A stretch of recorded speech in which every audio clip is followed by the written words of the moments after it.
Myanmar की under water दुनिया में भी इंसानी दखल का बुरा असर देखने को मिल रहा है। समुद्री जीव और कोरल की हालत खराब है। कारण ये कि अब म्यांमार ही नहीं, विश्व के कई देशों में मछली पकड़ने के लिए डायनामाइट का अंधाधुंध इस्तेमाल होता आ रहा है। अब अपनी तरह की पहली ग्लोबल स्टडी से समुद्री इकोसिस्टम को पहुंच रहे नुकसान की सही तस्वीर सामने आएगी।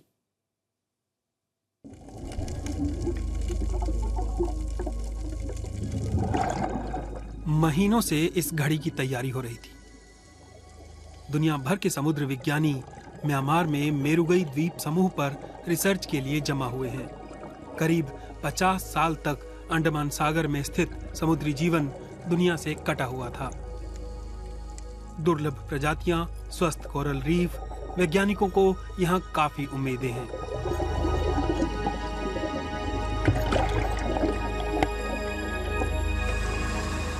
ये रिसर्च बोट उनके लिए अगले 11 दिन तक काम की जगह बनेगी। इस दौरान वे दिन में 3 बार जल के अंदर जीवन को देखने के लिए गोताखोरी करेंगे, रात में भी। ये आसान नहीं है, लेकिन घर लौटकर लैब में व्यवस्थित रिसर्च के लिए आवश्यक सैंपल जुटाने के लिए यह जरूरी है।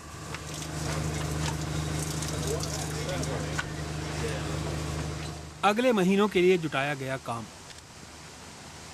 इस टीम का गठन पर्यावरण संगठन फाउना एंड फ्लोरा इंटरनेशनल ने किया है। ऑस्ट्रेलिया के बैरी रसल भी टीम में शामिल हैं। पिछली ट्रिप पर हमने कोरल रीफ में पाए जाने वाली मछलियों की 409 प्रजातियों को रिकॉर्ड किया था। हमारी भविष्यवाणी है कि इस इलाके में करीब 500 प्रजातियां होंगी। हम ऐसी प्रजातियों को खोज रहे हैं जो हमें पिछली बार नहीं मिली थी।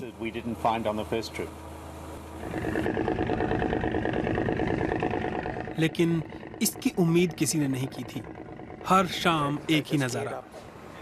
गोताखोरी के प्रमुख जेम्स ट्रू थाईलैंड में अपने काम से मछली पकड़ने की तकनीक को जानते हैं। म्यांमार में राजनीतिक बदलाव के बाद से मछुआरों की नौका यहाँ भी दिखने लगी है।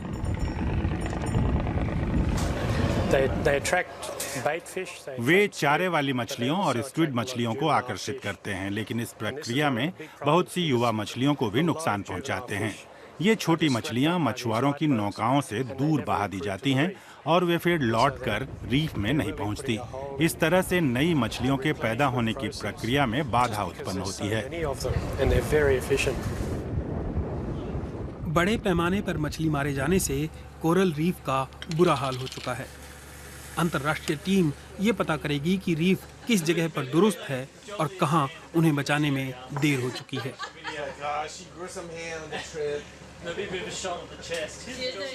इसके लिए वे सीपों और घोंघों की जांच कर रहे हैं। वे बैक्टीरिया का विश्लेषण कर रहे हैं जो मछलियों के गलफड़े में रहते हैं। खासकर घोंघे पानी की क्वालिटी के बारे में बहुत कुछ बता सकते हैं। मैंने सोचा था कि रीफ की हालत अच्छी होगी, लेकिन जब मैं पानी में कूदी और नुकसान को देखा तो मैं बहुत हैरान हुई।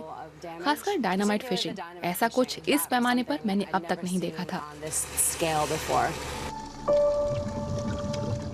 मृत मूंगों का मतलब है इकोसिस्टम के लिए खतरनाक हालात।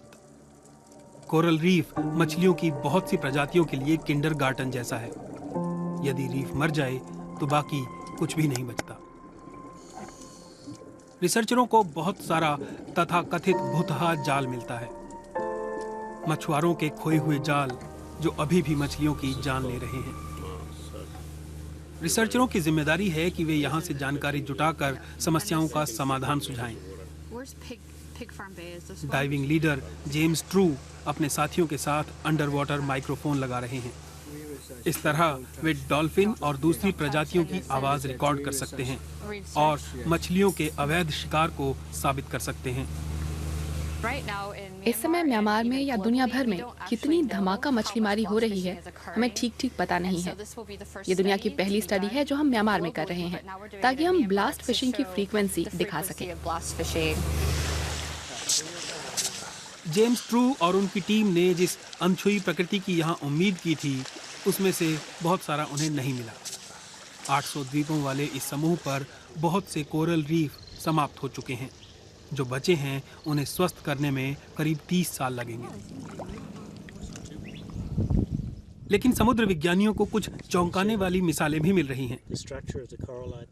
ऐसी जगहों पर जहां उन्होंने सोचा भी नहीं था, छोटे छोटे कोरल विकसित हो रहे हैं। उनकी जानकारियों के आधार पर भविष्य में संरक्षित इलाके बनाए जा सकते हैं और मौजूदा कोरल रीफों को बचाया जा सकता है।